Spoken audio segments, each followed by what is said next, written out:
Eu vejo Paulo sendo acusado de ter criado o cristianismo. Que terrível acusação. Mas a tirania já nasceu morta e o cristianismo se especializou em criação de zumbis. Eu sei que pareço louco para alguns, mas não nasci onde conheço os mecanismos do poder dos quais a igreja se alimenta. E também sei que apenas um punhado mínimo de pessoas tem a coragem que o evangelho do reino demanda, que é a coragem para abrir a mão do poder e para liderar pela simplicidade sem trono a nos acolher ali em honras. Tudo que Jesus queria era que os discípulos continuassem discípulos e que os apóstolos fossem os servos de todos sem haver nem alguém maior e muito menos um lugar mais santo, um centro de poder. Alguém com razão diria que tal projeto não seria possível, visto que ninguém consegue viver sem um centro de poder.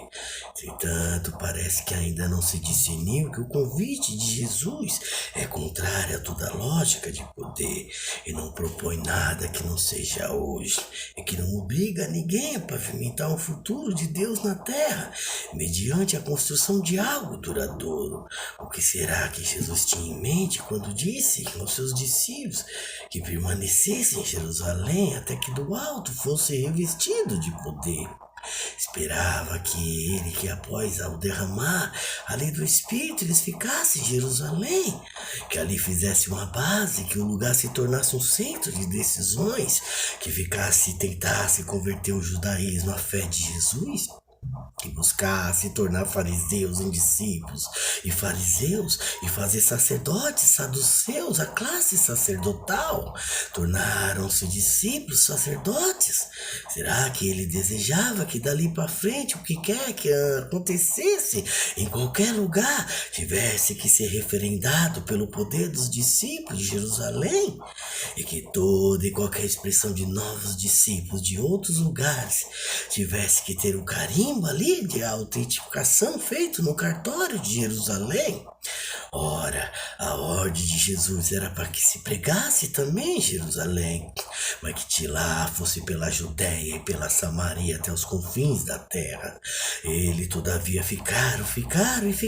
ali em Jerusalém. E de lá só começaram a sair quando da perseguição ali de Estevão, tempos depois, e logo retornaram, e logo lá se restabeleceram, ao ponto de Tiago se orgulhar, dizendo a Paulo: vê, irmão, quando milhares e milhares entre nós que creem são todos zelosos da lei, o que para Tiago era uma alegria, uma vitória da fé, mas para Paulo era todavia uma derrocada. É insistente a rejeição de Paulo com relação ao papel cartorial e papal que a igreja de Jerusalém evocava para si mesmo centro de poder. Esta é uma demonstração simples de como o poder do Espírito permanecer na cidade até que do alto seja revestido de poder pode rapidamente se transformar em poder político religioso, mesmo que o argumento seja tão supostamente nobre quanto ao dizer para regular ali a fé.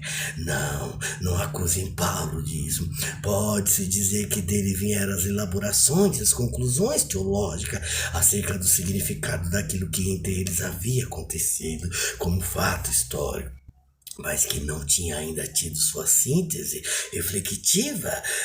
acontecendo como fato histórico, mas que não ainda tinha sua síntese ali e aplicada, feita por ninguém antes. Os apóstolos pregavam a salvação no nome de Jesus, mas não sabia das implicações mais profundas da fé e nem tampouco acerca da desconstrução religiosa que tal fé sendo discernida provocaria. Acusem-se os pais da igreja e seus mestres de haverem feito doutrinas sobre as afirmações de Paulo e de ter usado as suas revelações acerca dos mistérios antes ocultos, agora porém revelado de uma vez por todas em um pacote de doutrinas e que vieram mudar o pensado do cristianismo, embora a prática religiosa posterior dos cristãos seja tão somente filha do casamento da igreja de Jerusalém com as autoridades do templo e com o legalismo dos fariseus convertidos à fé.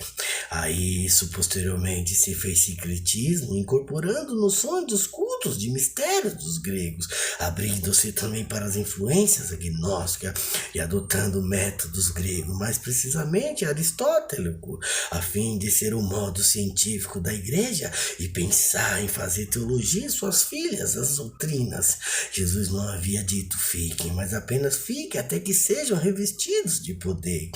Jesus esperava que o poder do Espírito os fizesse sair em desassombro pelo mundo, pregando a palavra das boas novas, ensinando singeladamente os discípulos a serem de Jesus em suas próprias casas e culturas. Desse modo, se teria sempre um movimento hebreu, crescente, progressivo, livre, levado pelo vento, guiado pelo Espírito e complemente, semelhante aos que eles haviam vivido com Jesus durante o caminho, naqueles 3 anos de estrada que construíram o Evangelho ao ar livre, nas praias da Galileia, nos desertos da Judéia, nas passagens por Samaria, nas terras de Decápolis e nas regiões onde os cachorrinhos debaixo da mesa guardavam as migalhas que poderiam saciar a fome da terra. O que Jesus queria era uma multidão de seres sal e luz se espalhando pela terra e se diluindo em sabores e luzes que só seriam sentidas, mas não pontuadas jamais, se tornando uma salina ou uma usina de luz cristãs